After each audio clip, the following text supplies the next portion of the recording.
Cette émission est rendue possible grâce à la famille des partenaires de l'Église de la Victoire.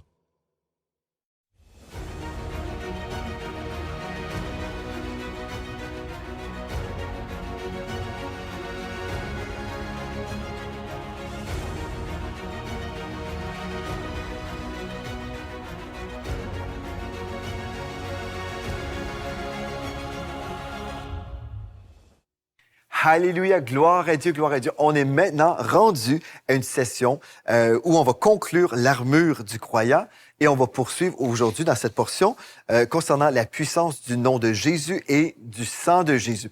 Vous savez, il y a plusieurs chrétiens qui ont peur de la sorcellerie, mais on ne devrait pas avoir peur des sorciers ni des personnes dans le monde occulte. Non, nous sommes au-dessus de ces choses-là, nous sommes au-dessus des ténèbres quand la lumière arrive. Frères et sœurs, vous êtes la lumière du monde. Donc, quand la lumière arrive, la lumière chasse les ténèbres dans le nom de Jésus. Et j'aime ça prier, j'aimerais ça prier pour vous maintenant.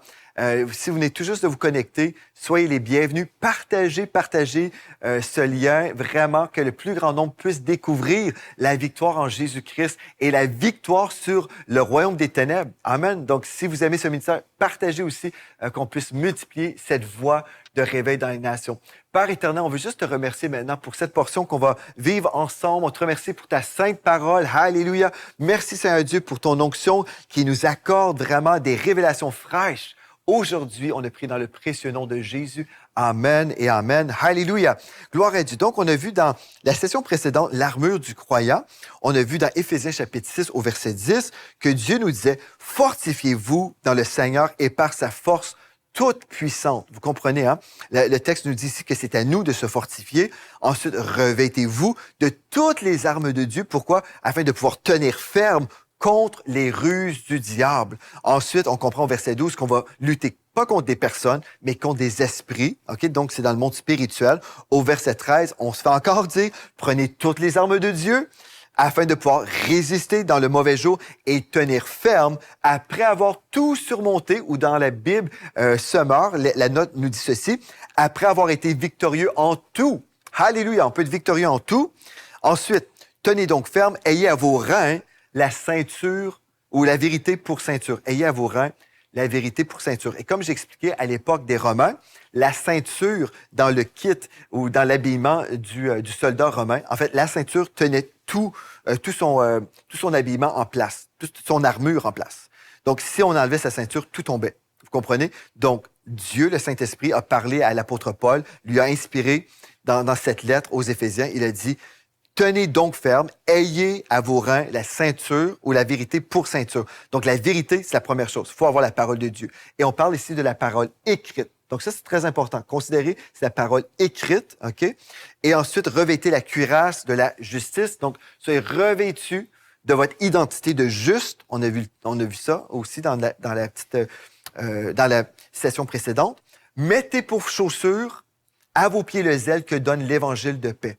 Donc, on a défini, en fait, le mot paix, c'est le mot irané, qui veut dire la sûreté, la sécurité, la prospérité, la félicité, l'état béni de l'homme juste. Vous voyez? Donc, mettez pour chaussure à vos pieds le zèle que donne. Donc, l'évangile de paix donne un zèle.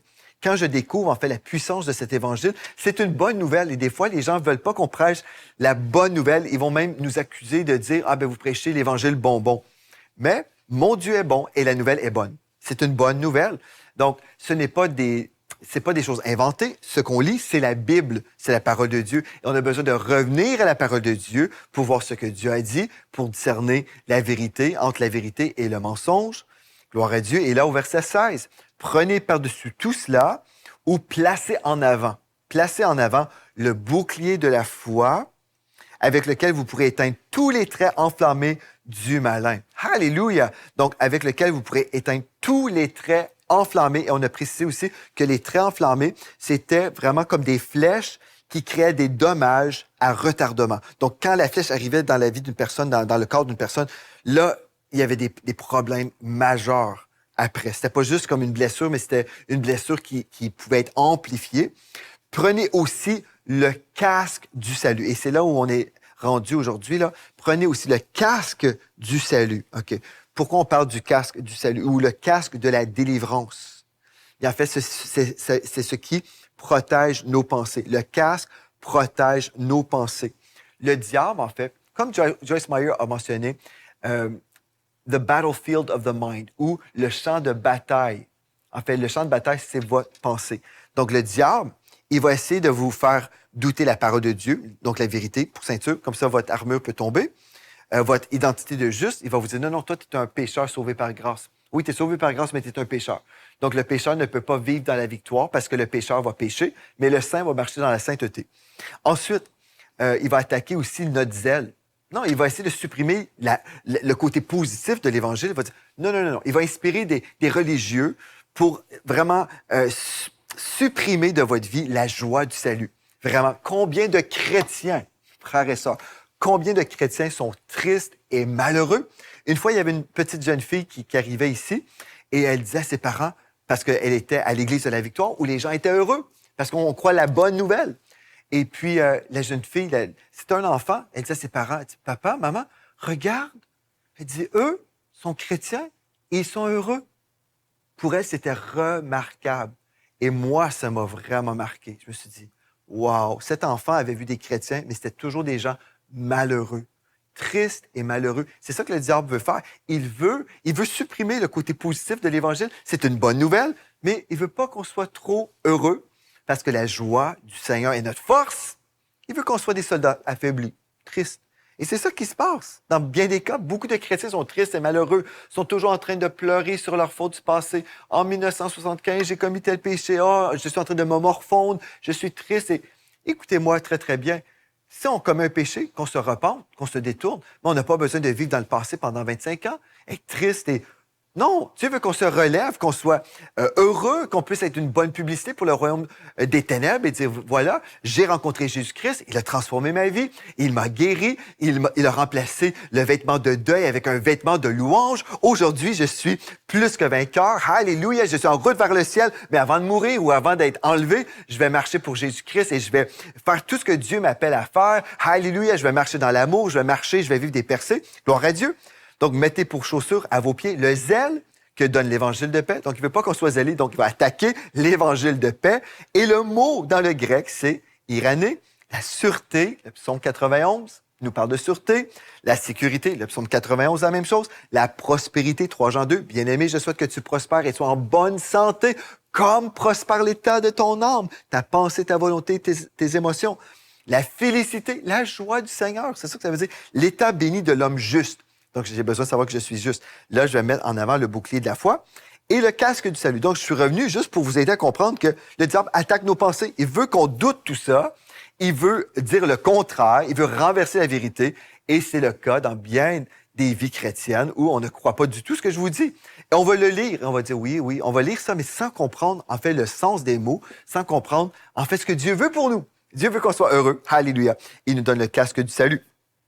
Et l'épée de l'Esprit qui est la parole de Dieu. Là, vous avez dit, un instant, Pasteur Joël, je pensais que tu avais dit que la vérité pour ceinture, c'était la parole de Dieu. Et là, on retrouve au verset 17, donc au verset 14, la vérité, c'était la ceinture du soldat. Et au verset 17, là, tu dis que l'épée de l'Esprit, là, le texte biblique nous dit, c'est la parole de Dieu. C'est quoi, là? Bien, en fait, on parle ici d'une épée étroite, OK? Une épée étroite. Quand c'était l'épée de l'Esprit, c'était pas comme autre chose qu'une épée étroite, qui est la parole de Dieu. Et maintenant, on parle de la parole révélée, c'est-à-dire un réma. Donc, au verset 14, on parle que cette Bible, OK, la Bible en papier que vous avez là, cette Bible, ayez à vos, tenez donc ferme, ayez à vos reins la vérité pour ceinture. OK, donc j'ai la vérité pour ceinture et l'épée de l'Esprit qui est la parole de Dieu. Savez-vous, en fait, l'épée de l'Esprit, c'est une épée à 2 tranchants. Donc, j'ai la parole de Dieu que j'ai lue, mais quand je l'ouvre et je lis la parole de Dieu, je reçois la révélation. Le Saint-Esprit m'accorde des rémas. Et quand c'est un réma, la bouche parle de l'abondance du cœur. Et là, je vais la parler. OK, je vais la parler. Et savez-vous, quand je la parle, c'est à ce moment-là, elle est à double tranchant. Parce qu'elle est ici. Physiquement, je l'ai. Mais Dieu m'a parlé. Et là, je vais la parler aussi. Double tranchant. 2 personnes vont parler, Dieu et moi. Donc ici, l'épée de l'esprit. Dans le monde de l'esprit, il y a quelque chose qui se passe quand je déclare la parole de Dieu, la parole révélée. Pas juste une parole que j'ai entendue, que j'ai lue, mais une parole révélée, un rhéma de Dieu. Amen. Verset 18. Faites en tout temps par l'esprit. Et des fois, on arrête le chapitre, on arrête la lecture sur les armes du croyant. On arrête avant le verset 18 parce qu'on pense que c'est fini. Mais en fait, le verset 18 est important. Faites en tout temps par l'esprit toutes sortes de prières et de supplications. Donc, ça, c'est important. Pourquoi c'est important? C'est qu'on va parler de notre lance, en fait, qui va plus loin et surprend le royaume des ténèbres. Alléluia. Donc, en fait, on parle d'une lance ici. Notre esprit, notre prière de l'esprit, en fait, c'est comme une lance. Veillez à cela avec une entière persévérance et priez pour tous les saints. Mais comment prier pour tous les saints? Est-ce que vous connaissez les besoins personnels de tous les saints? Non. Mais quand je prie en esprit, c'est alors, je vais faire toutes sortes de prières et de supplications. C'est des prières de pétition aussi. Je veux juste le préciser. Donc, faites en tout temps par l'Esprit. Faites en tout temps. Je vais prier dirigé par le Saint-Esprit. Je peux prier en français, en anglais, je peux prier en langue, mais je vais prier par l'Esprit. Alléluia. Et là, c'est à ce moment-là que ma prière aussi fait partie de l'armure du croyant, parce qu'en fait, là, je suis engagé avec cette épée, une épée étroite à double tranchant dans la prière. Donc, en fait, c'est comme une lance. C'est ça. C'est notre lance qui va plus loin et surprend le royaume des ténèbres. Donc, le royaume des ténèbres ne peut pas comprendre ma prière en langue. Lorsque je prie en langue, alléluia, c'est une lance, alléluia, et il y a des choses qui s'opèrent dans le monde de l'esprit. C'est tellement merveilleux de prendre le temps et de lire la parole pour voir ce que Dieu nous dit. Gloire à Dieu. Est-ce que vous êtes partant? Et juste, avant d'aller plus loin, je veux juste vous aider à comprendre par rapport à la prière en langue. Parce que plusieurs chrétiens ne valorisent pas la prière en langue parce qu'on croit que c'est inutile. Je vais lire 2 versets. En fait, je vais juste vous rajouter 2 versets très importants. On va aller dans Romains chapitre 8 au verset 26, 27 et 28. Mais avant, on va aller dans 1 Corinthiens 14 et on va voir, en fait, pourquoi plusieurs chrétiens méprisent la prière en langue. Mais pourtant, c'est hyper important pour la vie de victoire sur le royaume des ténèbres, sur la sorcellerie, sur toutes les choses qu'on pourrait s'imaginer. Écoutez-moi très, très bien. Voici comment plusieurs chrétiens ont lu 1 Corinthiens 14. Et juste avant, je dois vous lire 1 Corinthiens 1, verset 7, parce que plusieurs chrétiens disent aujourd'hui que les dons spirituels sont terminés. Donc ça, c'est une des choses que vous allez apprendre aussi à l'école biblique Joel Spinks. Si vous venez dans notre école, vous allez voir en fait que on va renverser beaucoup de traditions humaines qui sont fausses. Ce qu'on veut voir, c'est la vérité de la parole. Donc dans 1 Corinthiens 1, verset 7, nous lisons « Il ne vous manque aucun don dans l'attente où vous êtes de la manifestation de notre Seigneur Jésus-Christ. » Donc, il ne vous manque aucun don. Ceci veut dire, s'il nous manque aucun don dans l'attente où vous êtes de la manifestation de notre Seigneur Jésus-Christ, ceci veut dire que nous avons encore accès à tous les dons spirituels aujourd'hui. Même si une foule de chrétiens disent non, les dons spirituels sont terminés, on n'a plus besoin de ça, on a la Bible aujourd'hui, donc c'est terminé. Non, cette Bible me dit que j'ai besoin des dons spirituels. Maintenant, je ne prendrai pas le temps de vous expliquer tous les dons spirituels. Ça sera pour un autre moment. Mais je vais attirer votre attention sur 1 Corinthiens 14, verset 14. Maintenant, vous allez voir pourquoi certains chrétiens ont dit la prière en langue, c'est inutile. Ça ne vaut rien. Verset 14. Si je prie en langue, l'apôtre Paul a dit, 1 Corinthiens 14, 14. Si je prie en langue, mon esprit est en prière. Donc, remarquez, on ne parle pas de parler en langue ici, même si on parle en langue quand on prie. Remarquez le langage. Si je prie en langue, mon esprit est en prière, mais mon intelligence demeure stérile. Que faire donc? Et là, à cause de ça, j'ai entendu des chrétiens, des pasteurs dire, écoutez, l'apôtre Paul a dit, si je prie en langue, mon intelligence demeure stérile. Conclusion, ça ne vaut rien. C'est ça qu'on a conclu, là. On a dit, ça donne rien. Pourquoi les gens prient en langue? Ils s'inventent des choses. C'est des gens qui s'inventent un langage. Et puis, il y a eu toutes sortes de raisonnements comme ça. Mais est-ce que l'apôtre Paul a conclu la même chose comme certains pasteurs vont faire aujourd'hui? Que faire donc? Au verset 15, que faire donc? Je prierai par l'Esprit, mais je prierai aussi avec l'intelligence. Je chanterai par l'Esprit, mais je chanterai aussi avec l'intelligence. Remarquez, en fait, là, le fait de donner un congé à notre cerveau, ce n'est pas un moins, ce n'est pas négatif, c'est une bonne chose. Des fois, tout passe par notre cerveau et on ne sait pas comment prier. Mais je prie en esprit, donc je prie en langue, je prie avec l'intelligence. Je peux comprendre des prières. Des fois, j'ai besoin de comprendre pour dire gloire à Dieu, merci Seigneur Dieu pour ma percée. Merci Seigneur Dieu parce que oui, tu fais des miracles aujourd'hui. Donc, je veux relâcher les paroles de foi Et d'autres fois, j'ai besoin de prier en langue. Alléluia. Et puis là, je vais prier en langue. Et quand je prie en langue, bien, Dieu va orchestrer les choses dans le monde invisible en ma faveur. Vous allez voir pourquoi. Donc, je donne un petit congé à mon cerveau qui veut tout comprendre. Et quand je prie en langue, en fait, il est écrit au verset 17, par exemple. OK, je pourrais prendre tellement de... Je pourrais prendre du temps. J'aime la parole et j'aimerais ça, mais je vais m'arrêter. Je vais juste dire, tu rends, il est vrai, d'excellentes actions de grâce, mais l'autre n'est pas édifié. Là, le texte dit, écoutez, mais l'autre n'est pas édifié, mais tu rends d'excellentes actions de grâce. Voyez-vous, c'était pas comme le mépris de ce que tu fais, là. Mais en fait, dans le cadre d'une église locale, s'il y a quelqu'un qui se lève, qui donne une parole en langue, il devrait forcément y avoir une interprétation si on donnait un message en langue. Mais pour la prière personnelle, là, on a besoin de comprendre le cœur de Dieu dans Romains chapitre 8, au verset 26, 27 et 28. Et tout ça, là, dans le cadre de l'armure du chrétien, nous avons été armés avec un langage de prière. Nous avons été armés avec, oui, une langue spirituelle, un langage de prière que le royaume des ténèbres ne peut pas comprendre parce que c'est un mystère pour eux. Ils ne comprennent rien. Donc, quand là, je suis dans une situation compliquée, je ne sais pas comment prier, je suis dépassé. Là. Donc, l'armure du croyant implique aussi un langage spirituel. Et ça, je trouve ça formidable de réaliser ça. Maintenant, on va aller dans Romains chapitre 8, au verset 26, qui confirme ce que je viens de vous dire.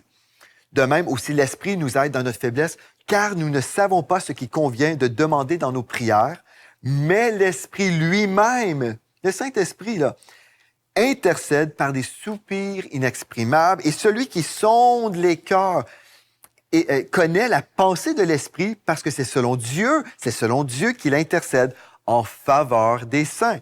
Nous savons du reste que toute chose concourt au bien de ceux qui aiment Dieu, de ceux qui sont appelés selon son dessein.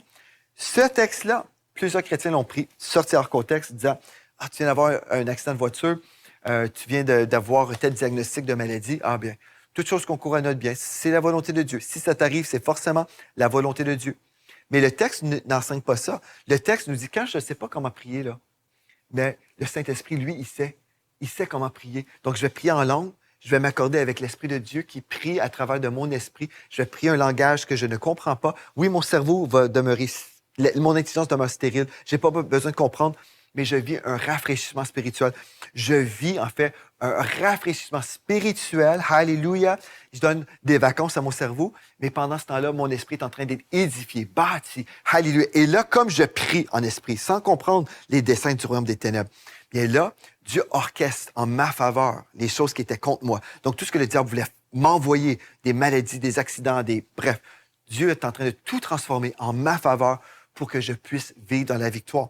Donc, toute chose concourt à mon bien. Toute chose concourt à mon bien si je prie en esprit. C'est ça le contexte. Donc, sortez ça du contexte et puis faire dire à la Bible, « Ah, ton accident de voiture, ben voilà, c'est pour ton bien. » Non. Il y a des gens qui ont été diagnostiqués avec des maladies, puis c'est pas pour leur bien, c'est pour leur mort. Le diable veut les tuer. Donc, il faut prendre les versets, les lire dans leur contexte, et puis si je lis le verset dans son contexte, je vais comprendre. Et tout ce que je suis en train de vous dire en ce moment, c'est par rapport à cette armure que nous avons reçue. Donc, juste pour revoir rapidement, on a reçu la vérité pour ceinture, la cuirasse de la justice, mon identité de juste, les chaussures, alléluia, de l'évangile de paix. Donc, j'ai les chaussures du zèle, alléluia, à cause de cet évangile de paix que j'ai. La paix, c'est pas juste une paix dans mon cœur, c'est tout ce que je vous ai déjà défini, la sûreté, la sécurité, la prospérité, la félicité, l'état béni de l'homme juste. Au verset 16, ensuite, le bouclier de la foi, qui est un bouclier énorme, qui me protège vraiment, comme le psaume 91 me le dit. J'ai le casque du salut, l'épée de l'esprit. Donc là, l'épée de l'esprit, j'ai le réma, OK, j'ai la parole, oui, j'ai la cuirasse, oui, j'ai la vérité pour ceinture, mais j'ai aussi l'épée de l'esprit, donc la révélation de la parole. Et là, verset 18, j'ai aussi toutes sortes de prières par l'esprit. Je prie en langue. Donc tout ça fait partie de mon forfait divin quand je suis appelé à livrer le bon combat de la foi. Gloire à Dieu, on a besoin de savoir ces choses-là. Parce que si je n'ai pas la vérité, si je n'ai pas mon identité de juste, si je n'ai pas la vérité sur l'Évangile qui me donne la joie, si je n'ai pas l'enseignement sur le message de la foi, si je n'ai pas la révélation de ma délivrance en Jésus-Christ et le casque du salut qui me protège dans mes pensées ou l'enseignement sur la puissance de nos pensées, si je n'ai pas l'enseignement sur la prière en langue, bien, il me manque tout ça. Voyez-vous comment le diable a été bon à séduire les chrétiens. Moi, j'en reviens pas. Je vous enseigne ça là, en ce moment. Et je vois en fait tous ces points-là, l'armure du chrétien, c'est ça que le diable attaque. Et c'est là où il y a des divisions dans le corps de Christ, plutôt que l'unité. Le diable a réussi à diviser les chrétiens par des doctrines pour dire non, c'est pas ça, c'est pas ça, c'est pas ça, c'est pas ça, c'est pas ça, c'est pas ça. Et c'est ça qu'on a besoin pour vivre dans la victoire, pour combattre le bon combat de la foi. Oh, qu'on soit plus intelligent que le diable. Qu'on soit plus intelligent que le diable. Alléluia. Merci Seigneur. Donc, vous avez l'armure du croyant. Mais vous avez aussi la puissance du nom de Jésus et vous avez la puissance du sang de Jésus-Christ. Donc, OK, avez-vous accepté par la foi maintenant votre armure? Vous avez l'armure? Frères et sœurs, vous avez l'armure? Alléluia. Gloire à Dieu. Vous pouvez juste dire merci, Seigneur Dieu. Je veux juste prendre ce temps avant d'aller plus loin. Seigneur, je veux juste te dire merci. Merci parce que tu nous as donné cette armure. Alléluia. On te loue, Seigneur Dieu, parce que tu ne nous as pas abandonnés. Quand tu es monté au ciel, tu ne nous as pas abandonnés, mais tu nous as laissé le Saint-Esprit, tu nous as laissé cette armure pour qu'on puisse avancer dans la victoire, pour qu'on puisse marcher dans la victoire. Alléluia. Pour qu'on puisse déclarer ta parole, qu'on puisse recevoir la révélation de la vérité. Merci, Seigneur Dieu. Merci, Seigneur Dieu. Tu es un Dieu tellement merveilleux, tellement glorieux. Oh, Seigneur, je prie pour l'Église maintenant. Je prie pour l'Église internationale. Il y a tellement de divisions à cause de la vérité que les gens ont refusé. Ça, on a été tellement séduits dans l'Église. On a refusé la bonne nouvelle. On a refusé les langues. On a refusé le message de la foi. On a refusé l'Évangile de la paix. On a refusé les rémas qui viennent de toi. On a accepté plutôt des traditions humaines, les opinions des hommes. Seigneur, je prie que tu bouges par ton Saint-Esprit maintenant. Je prie pour un réveil dans les nations. Je prie, Seigneur Dieu, pour un réveil dans le nom de Jésus. Oh Seigneur, tu nous aimes. Tu nous aimes tellement. Je prie que tu accordes à ton Église une révélation de ton amour, qu'on ne puisse pas te voir comme étant ce Dieu chiche, ce Dieu qui nous donne des miettes. Oh, tu es ce Dieu merveilleux. Seigneur, je prie pour mes frères et mes sœurs. Je prie pour mes frères et mes sœurs. Alléluia. Gloire à ton Saint-Nom. On a besoin de ce bouclier de la foi, Seigneur. On a besoin de ce casque du salut. On a besoin, Seigneur Dieu, d'être revêtus. Juste le premier verset, là. Revêtez-vous, fortifiez-vous. Combien de chrétiens disent, ben Dieu va le faire. Si Dieu le veut, il va le faire. C'est souvent ça qu'on entend. Ben, si Dieu le veut, il va le faire parce que Dieu est au contrôle de tout. Non. Non, Dieu n'est pas au contrôle de vos choix. On peut choisir le péché, on peut choisir le chemin de la mort. Dieu nous dit dans Deutéronome 30, verset 19, « Choisis la vie afin que tu vives, toi et ta postérité. » Choisis la vie. J'ai à choisir. Dieu ne va pas m'imposer des choix. Mais Dieu est au contrôle de ma vie parce que moi, j'ai choisi de faire de Jésus le Seigneur de ma vie. Tant et aussi longtemps que je marche soumis à sa volonté, le Seigneur est au contrôle de ma vie. Mais pas comme un robot. Je peux choisir de me brosser les dents le matin, comme je peux choisir de ne pas me brosser les dents. Je ne suis pas un robot. J'ai encore le choix entre le bien et le mal. Tous les jours, je peux faire le bien, je peux faire le mal. Mais aujourd'hui, je choisis de croire la parole. Aujourd'hui, je crois dans la parole de Dieu. Et vraiment, vous savez, je veux prendre un temps dans la prochaine session pour parler de la puissance maintenant du nom et du sang de Christ. Je veux prendre ce temps-là, vraiment qu'on puisse s'asseoir et recevoir dans nos cœurs la vérité de la parole de Dieu. Mais en terminant, je veux juste remercier la famille des partenaires de l'Église de la Victoire. Je veux vous remercier de croire avec ce ministère tous les jours. Merci pour vos prières. Je veux que vous sachiez qu'on vous aime avec un amour de Dieu, vraiment. Je prie constamment pour la famille des partenaires. Je prie pour vos besoins. Je déclare sur vous le psaume 91. Rien de brisé, rien de manquant.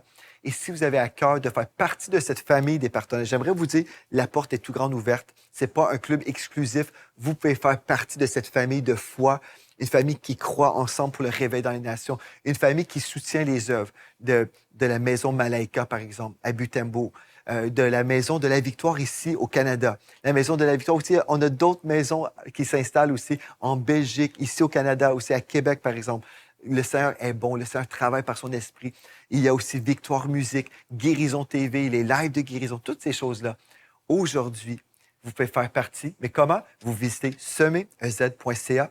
Et vous allez voir aussi, quand vous allez sur le site web de l'Église de la Victoire dans les dons, vous allez voir toutes les options possibles. Si vous avez à cœur les enfants, vous pouvez semer directement pour les enfants. Si vous avez à cœur pour Victoire Musique, vous pouvez semer pour Victoire Musique. Mais si vous aimez ce ministère en général, puis vous dites, Seigneur, vraiment, ils ont des besoins, donc moi, je veux juste envoyer une semence. Et je prie pour la multiplication de ces semences dans le ministère, mais aussi dans ma vie, parce que Dieu va honorer aussi vos prières. Donc, moi, je dis gloire à Dieu pour tous ceux qui se lèvent maintenant, qui deviennent des partenaires de l'Église de la Victoire. Et je vous remercie infiniment dans le nom de Jésus.